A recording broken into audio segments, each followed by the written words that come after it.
కోసం పంపి ఏం కాదు అంటే అట్లండి వాళ్ళే పోయి కూర్చుంటారు చెట్టు కోసం పంపి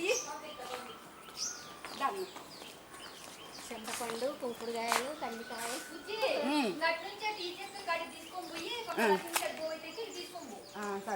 ఆడికి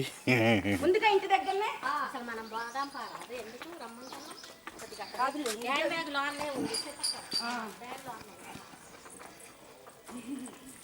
ఈ అమ్మాయి ఎవరు?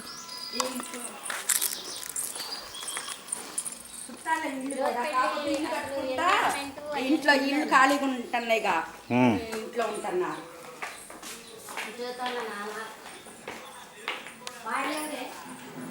వాళ్ళ అమ్మ నాయనమ్మ తాతయ్య